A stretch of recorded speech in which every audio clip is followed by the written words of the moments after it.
Remembrance of Lord Krishna. Text number 16. Mam khedayati etad ajasya janma vidambanam yad vasudevi gehe vraje chavasho tri bhayad eva swayam purad vyavat sid yat ananta viryam. Translation. When I think of Lord Krishna, how he was born in the prison in the house of Vasudeva, although he is unborn, how he went away from his father's protection to Braja and lived there incognito out of fear of the enemy, and how, although unlimitedly powerful, he fled from Mathura in fear. All these bewildering incidents gave me distress. Okay, anybody likes to read the purport? Anyone who is the book can read the purport. Hare Krishna, Prabhu. Yes.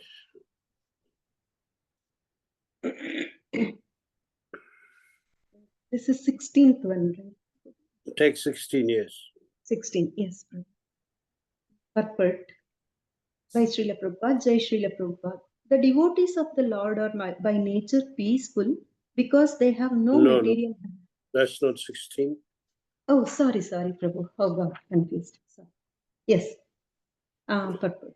Because Lord Sri Krishna is the original person from whom everything and everyone has emanated. Aham sarvasya prabhavaha. Bhagavad Gita 10.8. Janmadhyasya yataha. Vedanta Sutra 1.1.2. Nothing can be equal to or greater than him. The Lord is supremely perfect, and whenever he enacts his transcendental pastimes as a son, a rival, or an object of enmity, he plays the part so perfectly that even pure devotees like Uddhava are bewildered. For example, Uddhava knew perfectly well that Lord Sri Krishna is eternally existent and can neither die nor disappear for good. Yet he lamented for Lord Krishna.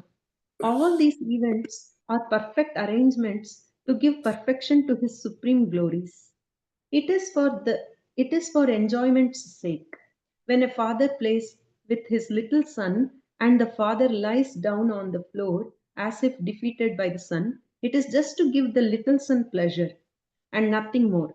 Because the Lord is all powerful, it is impossible for him to adjust opposites such as birth and no birth, power and defeat, fear and fearlessness.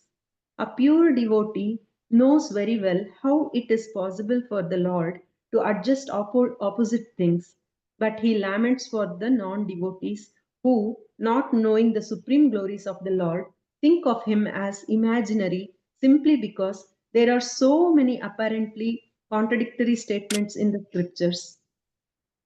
Factually, there is nothing contradictory. Everything is possible when we understand the Lord as the Lord and not as one of us, with all our imperfection, with our all imperfection. Hari Bol. Thank you. I'll read the verse again.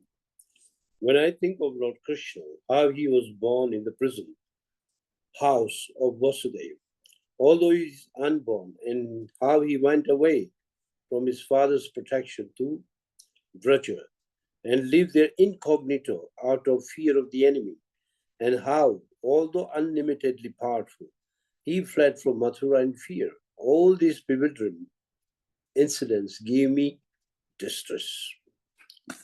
So, Srila Prabhupada explains that Krishna is the source of everything, be it material world or be it spiritual world. The first root verse of Bhagavad Gita in the Chan chapter, verse number 8 says, Aham sarvasya prabhavo matha sarvam pravartate iti matva bhajante mam buddha bhava samavrita.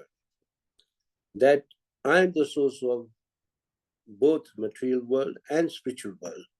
And whoever knows this will engage in my devotional service with all their hearts. So one has to know, first of all, that Krishna is the origin of both matter and spirit. Even in the 7th chapter, there is a similar verse where Krishna tells Arjuna that I will tell you about new phenomenal world and noumenal world.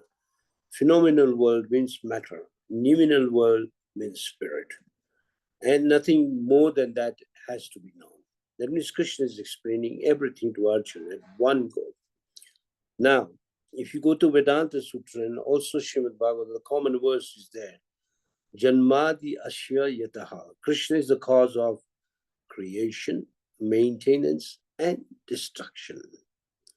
And the third thing Sri Prabhupada explains is Asam Urdhva. There is no one equal to Krishna or greater than Krishna. If you go to Bhagavad Gita 7:7, Krishna says, Mattas Paratra Nanyat Kinchit Asti Dhananjaya Mai Eva Edam Prutam Sutre Manigana Eva. There's no truth superior to me, Krishna tells Arjuna, just like pearls strung on a thread. Everything is dependent on Krishna, whether it is matter or spirit. Now, according to this verse, one of the most important word in this particular verse is Vidambanam. Vidambanam means astonishing. How can it be? For example, like when Krishna took birth in the prison, then he's telling his parents, take me away and take me to Gokul, as if he's scared of Kamsa. And Krishna is not scared of anyone. Then it says here that though he's unborn, he takes birth. Even in Bhagavad Gita, he says, Ajo apisan abhyatma bhutanam isharo apisan. Prakatim stam adhishtaya sambhavami atma mayaya. It says, I appear in every millennium. Every millennium means each age I appear in my original form, from my internal potency. Not like us.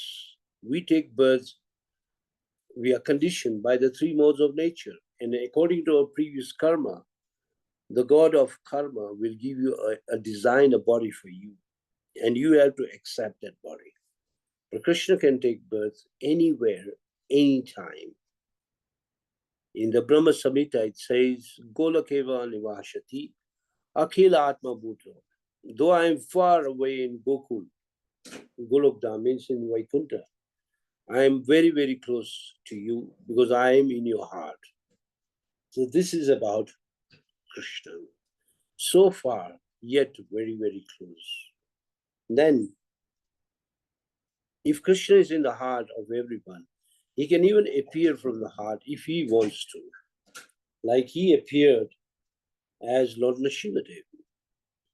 When Prahlad was in difficulty and there was no time, he appeared at once as a man and a half man, half lion, and protected Prahlad and destroyed Hiranyakashipu. So Krishna is supremely majestic. Now in the verse also it says he lived incognito, as if he's hidden, scared of Kamsa. But he was not scared of Kamsa. He had come here. The mission of Krishna to come here was to reduce the burden of the earth. What was the burden of the earth?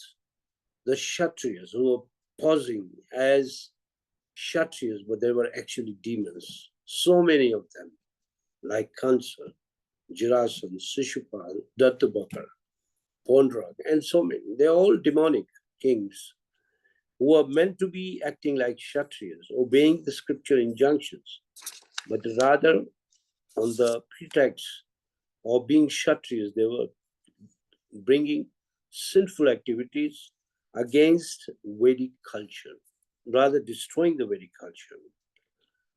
And then it says here that all these incidents, Uddhav is telling Vidura, that it seems to be bewildering. So Vidambanam also means bewildering, astonishing, shocking. So many words can have, so many English words can come out from this word Vidambanam. You know, when Kunti says that the fear personified fierce Krishna. But Krishna was scared by seeing a stick in his mother's hand, Yashoda, who wanted to punish him and had ran after him. So this is all Vidamdam. Vidamdam means astonishing. Astonishing. So Uddhava knows this, that Krishna is eternal, yet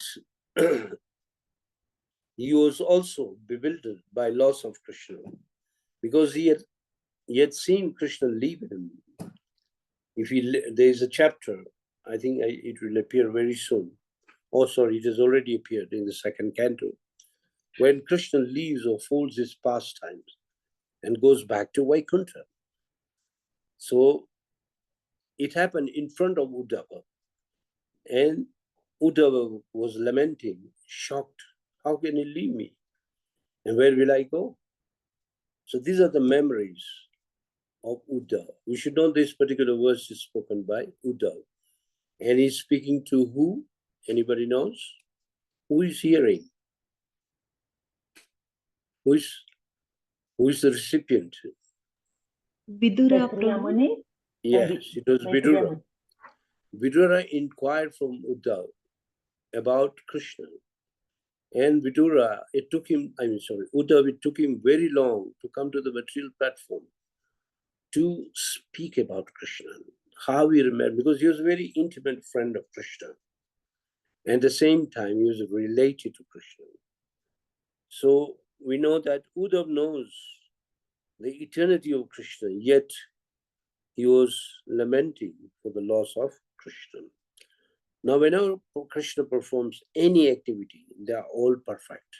Everything done is perfect. And he acts as a perfect actor. One of the names of Krishna is Natvar. Natvar means actor.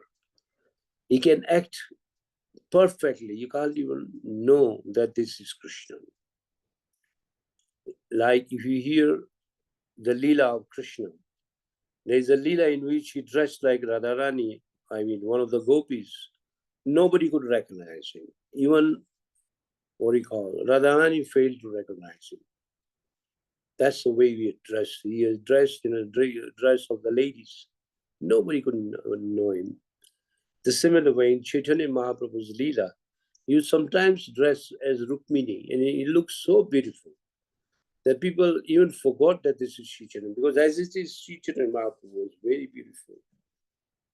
So when Krishna acts, he acts in a perfect, Prabhupada comments that each of his activities are perfect arrangements to give perfection to his supreme glories.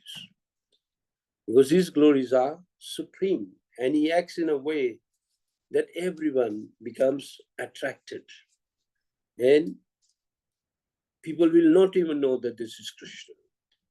This is the way Krishna acts. For example, like when Mother Yashoda catches him in the Damodar Leela, he actually starts crying. And he was actually crying, though it was a drama. And Mother Yashoda said, "Oh, my son is scared of me." So she threw the stick away. So he can pretend so nicely, he can act so nicely in every activity to perform his mission. Remember his mission. His mission is threefold. Always to protect his devotees. In other words, also to perform pastimes for the pleasure of his devotees. To destroy the impious people, and to reestablish religious principles. Paritnaya sadhuna vinashaya chadushritam dharma samsthapanarthaya sambhavami yuge yuge. This is how he acts, so perfect. So all activities of Krishna are perfect, that nobody can make out. Here, a practical example is given. Sometimes a small child will play with his father, and he'll also tell father that, okay, I want to wrestle with you. And he defeats his father by climbing over him. And he also tells his father, see, I am strong. And the father will say, yes, you are strong. So it's a game, it's a play between the father and the child. It's all out of love. In a similar way, all the activities of Krishna are done out of love, that it can bewilder anyone or everyone. So it says here that all the activities at the same time are transcendental, perfect and transcendental. They are beyond the three modes of material nature. Recently, on the Gaur Purnima day, the next day, we had a very long drama, 2.5 hours, almost 3 hours, on Chaitanya Leela. And some of the actors, the way they dressed, you can't recognize who is who. And even when the program got over, we were taking prasadam, and some of the actors were sitting next to me, dressed in the original dress. Still, I could not make out who is who. So well done. There was a girl, maybe around 10 years old, and she was wearing a sari. So I didn't look at her much. I thought it's some new lady. And when the moment she greeted me, that's when I realized, oh, this is one of our girls, very young girl. So the way they dress in themselves, the way they act, we can't know who is who. And a person who had become a chant Qazi, wearing a Muslim kind of a dress, I was asking Shigurang and others, who is this actor? She says she's the same girl who had become Lord Ramachandra. So it's very interesting that even in the material world, this can happen. What to talk of in the presence of Krishna. So many activities are done. So, for Krishna, though he is birth and yet he is not born. Ajam means unborn. Now, when he says Ajam, I am unborn, and yet he is born, this is very astonishing. Again, the word Vidambanam. Remember the Sanskrit word? Vidambanam. Vidambanam means very, very astonishing, very wonderful, very shocking, amazing, and looks like mysticism. So we find that he acts, he does things that will bewilder you. And he had done acts. In fact, most of his acts are Vidambanam. Vidambanam means very, very wonderful. Like he killed Kalia, he drove away Kali by dancing on him, breaking each of his head one by one till he was defeated. He was producing vapor, poison. And then when Krishna punished him, there was blood coming out of him till his wives prayed to Krishna, please don't kill him. We all will have to become widows. Please spare him. Tell him to go away from here. And Krishna did that for the sake of those ladies, that he left the lake which had been poisoned by him. And Krishna gave him a kind of a mercy that he was able to leave not just Yamuna, but he was able to go to the ocean far away, which Sri Prabhupada calls it now a present place as Fiji Islands. Fiji Islands are between India and Australia. So that's where he was told to go and sing. Manaka Islands. So that's an island where we have our ISKCON temple, and Krishna is called Kalyanatha. That he's the one who killed Kali. Now, when you hear this pastime, it's very amazing. When you hear Govardhan Leela, it's very amazing. When you hear how he killed Dhenukasur, other asuras, Bakasur, all of these are very, very amazing. How he brings you close to the death, his friends, and then even if they were killed, Krishna will revive them. Even in the Kalya Leela, many of the boys and the calves and cows had drunk poisonous water, and they were lying dead near Yamuna. And by the glance of Krishna, they all awakened. And even after killing Kaliya, there was a forest fire, and Krishna absorbed all this forest fire in his mouth. Now we can hear Krishna absorbing fire twice in Krishna Lila. So those who have Krishna book, they should read this pastime. Very nicely explained in a very simple way by Sri Prabhupada, so that we can easily assimilate them. Now, sometimes he will also pretend that he has been defeated, but he's not defeated. He can be defeated at the same time, he can win anyone. So this is also bewildering. And sometimes he's like fear, and sometimes he's fearless. Because if he is the supreme, if he shows to be fearful, who will believe in him? Simply by remembering the name of Krishna, the fear goes away. You all have heard the beautiful bhajan of Narottam, what do you call it? Govindas. Bhaja Hure Mana Shri Nanda Nandan, Abhaya Charana Vindare, Dullabhamanam, something like that. Dullabhamanam, maybe you know better. If you hear that bhajan, it is all regarding fearlessness. That take the shelter of Krishna. Who is in that particular bhajan, Krishna is called Abhayachara. That whose feet can remove fear from you. And even Srila Prabhupada is called Abhaycharan. So people who don't believe in Krishna, they make some fun out of it. They take it like imaginary. I think in the 9th chapter, there is a verse where it says, Avajananti manam bambuda manushim prakatim ashritam. That when I descend as a human being, these non-believers or the foolish people, they make fun out of me. They mock Krishna. Oh, how can it be? How is it possible? But it is possible. Why not? Krishna can do anything or everything. Like Narada, while visiting Dwarka, when he was already married with so many queens, 16,108 queens. So when he went to each palace, one by one, he found a new Krishna, another Krishna, doing different activities. In one palace, he was praying with children. In another place, he was swinging with his wife. In one palace, he was teaching his child, maybe doing homework or something. In another place, he was eating, and so on. So Narada was shocked how Krishna at the same time can be omnipresent, ever present in 16,108 places. In each palace, Krishna was performing different leela. Very, very amazing. And then in the morning when he went to see Krishna, he saw Krishna was only one.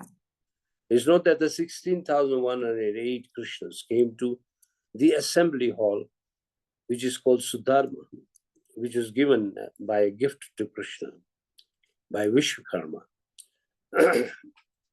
So he was very, very bewildered. But then he realized that yes, Krishna is the Supreme Personality of Godhead. He can do anything and everything. All of you know the famous story of the cobbler and the Brahmin. I think you know all of you, yeah? And we all know that when Narad told the Brahmin that Krishna was passing an elephant to the eye of the needle, it was Vidambanam, astonishing, shocked, and he was not even believing it. But the cobbler believed it because he had full faith in him.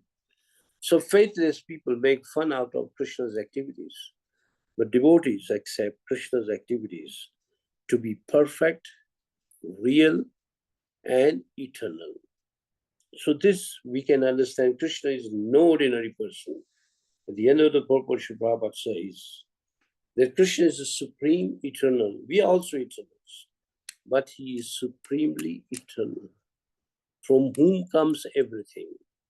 The famous verse, Nitya, Nityanam, Chetnas, Chetnanam, Eka Bahunam Vidadati Kaman.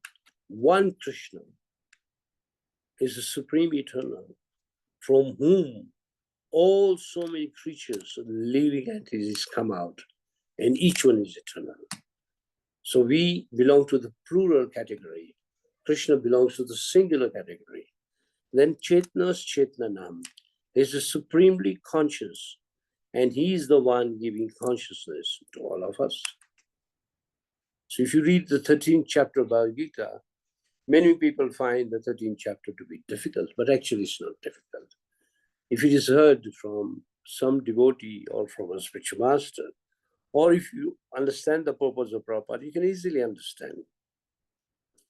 So Krishna, while explaining in the 13th chapter, that I am also the knower in the heart of every living entity. That means as a Paramatma feature, Krishna knows everything, whatever is going on within our heart. So when people read these words, people become confused. They say that Krishna is in my heart, Krishna is in his heart, in her heart. Another example is like so many people offering prasadam to Krishna. Does Krishna eat at every home? Yes, he does. For how does he eat? Through the Paramatma feature. And in some cases, he comes personally to eat. So this we should know about Krishna.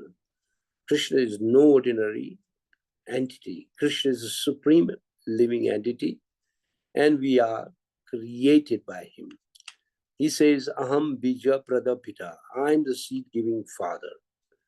And he is the source of the seed of all existences. Nothing can exist in the creation without him. And without his sanction, nothing can happen. Prahlad Maharaj gives in a verse in the 7th canto, Balasya Nehasya. In that verse, he says that if you read the purport, Prabhupada says that most parents think that I'm protecting my child, but are you protecting your child? Not always. It all happens because Krishna has sanctioned that you can protect your child. Then he gives two very fine examples. One is that of Aushadhi. Aushadhi means medicine. You may have a best doctor, you may have the best medicine, and it will not work on you unless it is sanctioned by Krishna. Another example gives is that of a boat or a ship. A ship will not reach its destination if not sanctioned by Krishna. So we ought to know the greatness of Krishna, how he is acting, and how everything is dependent on him. So sometimes when even non-devotees speak about Krishna, and they may write negative things, Prabhupada says, yet it is not contradictory. Because Krishna can do anything, or can do everything. Like in many, many pastimes, like if you read the Srimad Bhagavatam, there's a pastime of Vritasura. Vritasura is so huge a demon, and Vritasura is actually a devotee. She seems to be, again, Vidambadam, astonishing how.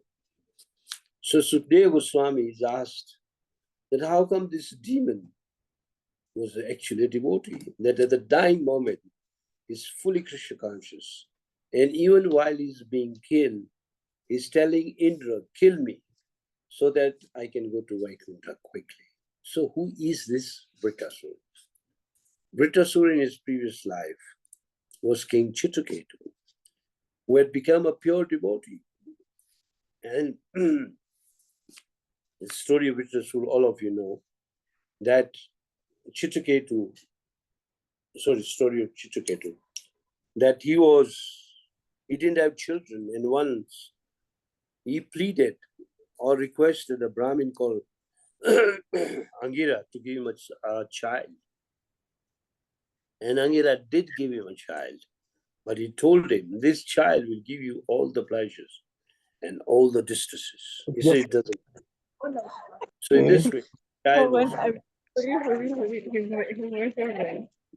Harsha Shoka. The child was called Harsha Shoka. But Harsha Shoka left in a very short time.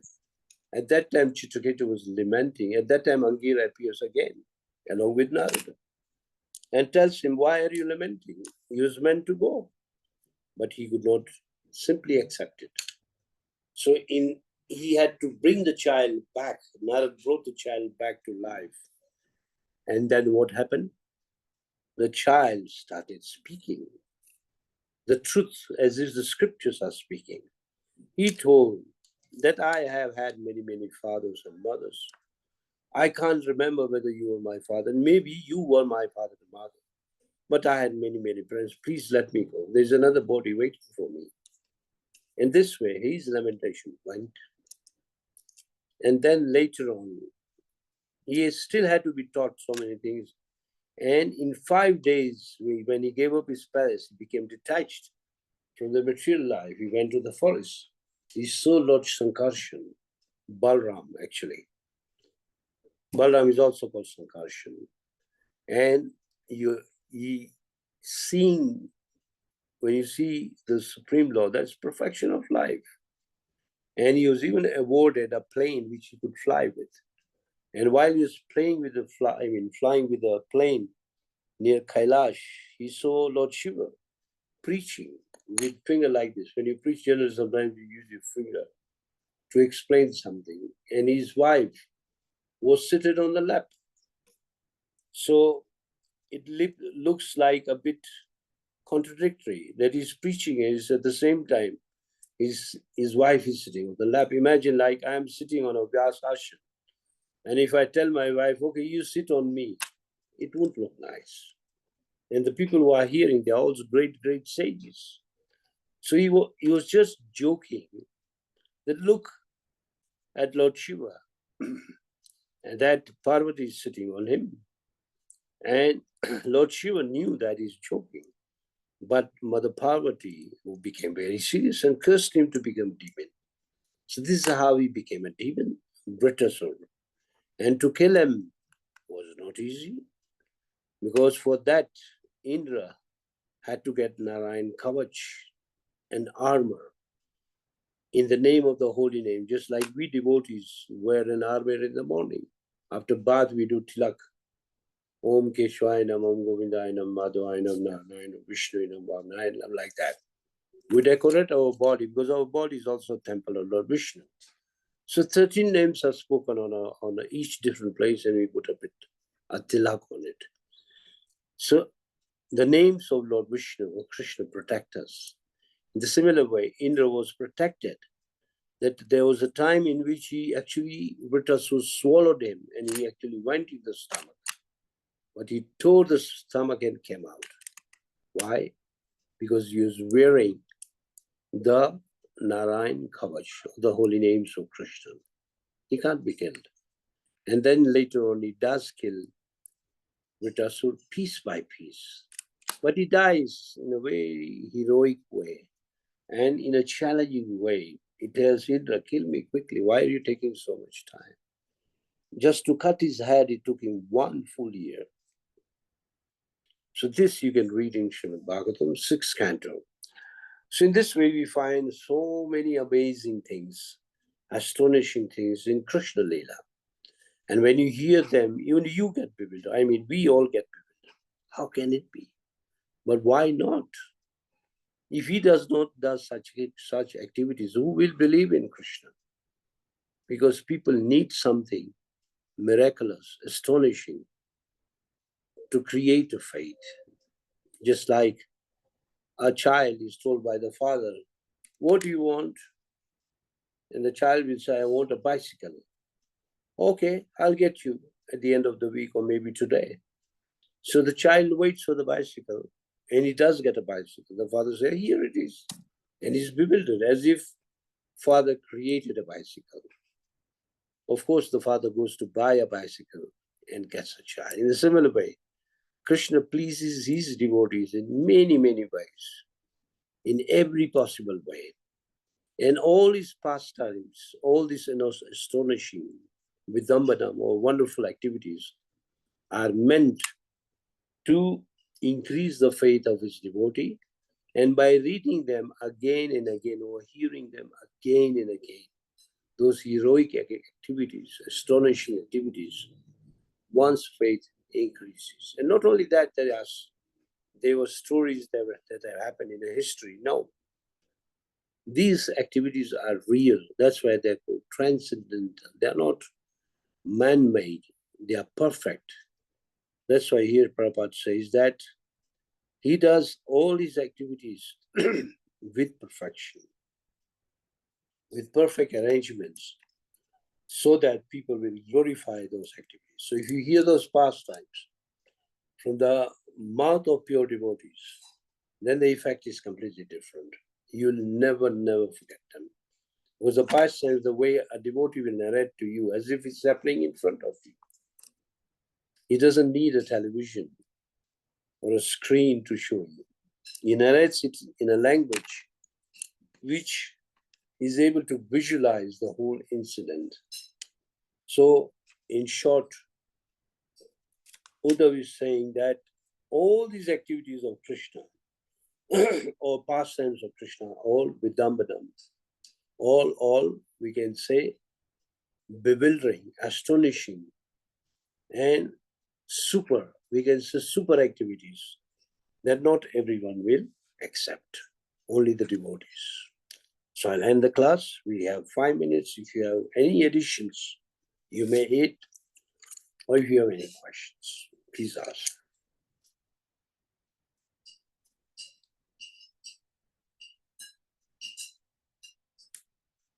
Nobody's any questions today? How come? Hare Krishna Prabhuji, thank you so much for that beautiful class for today, and thank you so much for your time. As you have said, it's really elevated devotees really make hearing about Krishna easier for us who are just coming into this wisdom. And thank you so much, because such classes like yours, we really are able to at least grasp something about this beautiful. I think I will call it reality, because it's just the reality. Krishna is the reality. And thank you for helping us. All that credit should go to Sri Prabhupada, because all this, what I've said, is in Prabhupada's books. Yeah. So any questions? Any questions? Yeah. No. Prabhuji, I was wondering. I know the importance of tilak. We are in a tilak every day and going to work as a grihasta. What is the fate of somebody who is a little bit shy to wear tilak, but they are doing the other sadhana, they are doing the 60 rounds? Yeah, Prabhupada says that not shy. Sometimes people can ask you so many questions if you put on a tilak. So many people, a working person, he'll go to work, but he won't wear a tilak. It doesn't matter. But provided you do tilak with water, it is accepted. With water, okay. Yes. Thank you. You must do with water. If you can't do with the chandan, I mean the gopi chandan or the clay, then you can do it with water. It is accepted. Wow. Wow, I never knew that. Thank you so much. The tilak and the name you are speaking. I just give you some names.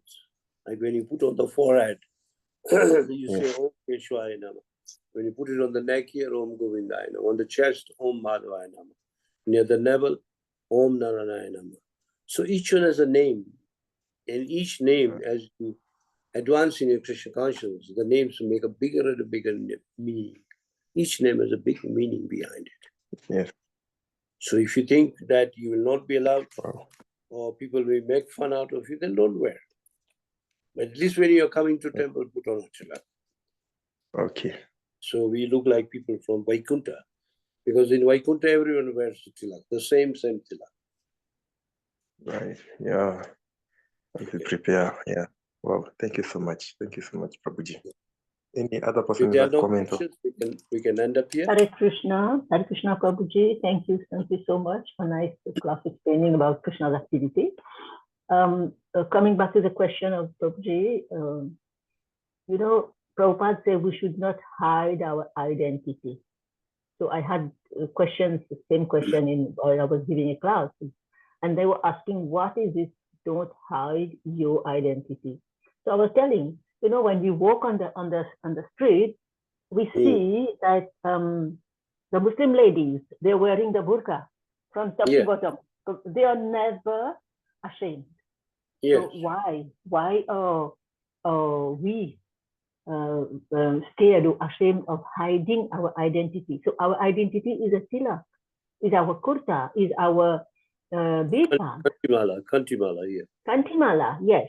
That is our identity. We should not be scared of that. We should show. Yeah. And then Prabhupada also, we should be bold enough to show it. Yes. Nothing wrong. Prabhupada also goes to talk about one person who when Chaitanya Prabhu movement was like ongoing, everybody went to work with Tilak, and he was a Muslim. The person who owned that company was a Muslim, and he said, from tomorrow, if anybody wears Tilak coming to work, I will just put them away, like tell them to go home. And everybody, they were so scared. Only one person wore the Tilak. He said, okay, it happens. If you want to throw me out, it's okay. So when the owner saw that nobody was wearing except for this person, and he called everybody and he told that person, what did I say? The person said, okay, if you want to throw me out, that's fine. I will accept. I will not hide my identity as a devotee, as a follower of Chaitanya Prabhu. So then the owner of the business, he said, this is a true devotee. And he accepted him. He said, look at all of you. You were scared to lose your job, but he is not scared. So he accepted. Like this, we have many, many examples. You know, when we walk with our bead bags and our tilak, that is something that's showing who we are, right? So yes, there are many experiences that I have come across myself. I was walking from like about 2 miles from my daughter's place to go to the manor because we couldn't get a taxi and nobody was there. So I told my grandchildren, you know, let's walk. We were walking, and from behind, a lady was from the opposite of the road where we were walking. Hare Krishna, Hare Krishna. So maybe somebody is making fun of us. Then when we turned around and saw, it was a devotee getting ready to go to the temple and say, "You walking?" We said, yes, we are walking. Say, okay, let's come on, let's go. I am going to the temple as well. So we didn't hide our identity in this way. That is what we should do. We should not be scared.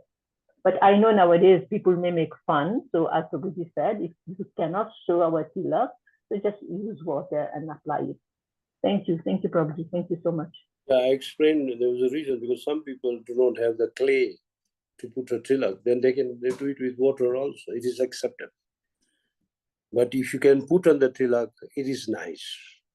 And if you go to place of work, people will remember, for example, in Nairobi, not far from the temple, there's a sabji market where they sell sabji and fruits. So if you just pass there, everyone greets us Hare Krishna. So because of us, they are speaking the name of Krishna. So there is no harm in putting on the tilak. Okay, any other issues? Any other questions? Hare Krishna Prabhuji, apologies. Is it possible for me to ask a related question, please? Yes.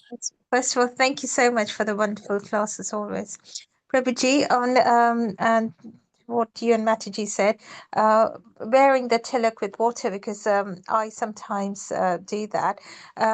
In that water, do we have to say Gangecha, Yamunecha, that mantra before we apply the tilak, or can just tap water do it? Gangecha, Jamuna, that mantra is spoken when we take a bath. Okay, when we take a bath, we remember those 7 rivers. Ganga, Jamuna, Saraswati, Narmade, Sindhu, Kaveri, like that. So if you remember those rivers, they are transcendental rivers. And when you take a bath, it will give you more confidence. And that mantra is also meant to prepare samanya water during your worship, in which you speak the 7 names. Gangecha, Jamnecha, Chaiva, Godavari, Narmade, Sindhu, Saraswati, Kaveri, Jala, Asmin, Kuru. And then you chant the name Krishna mantra 10 times on your fingers to prepare samanya water for bathing. So that's where it is used also. Okay? Yeah. Okay. So for just wearing tilak, we don't need to purify it with this mantra. We can just wear just water. Okay. Of course, most people, when they put on a tilak, they do Achman. Keshwainam, Govindainam, Madhwainam, and sip it. So that your hands are pure. And then because the clay is also pure, comes from a holy place, then you put on your tilak. That's all. Okay. Thank you, Prabhuji. Thank you. Hare Krishna. Okay. Hare Krishna. Okay, so we can close here, stop here. Did it? Yes. All right. Yes, thank you so much. This session. Patitana Ashtan. Pavlebhyo Vaishnavebhyo Namo Namah. Vaishnav Thakur ki jai. Srila Prabhupada ki jai. Thank you. Hare Krishna. Hare Thank Krishna. you.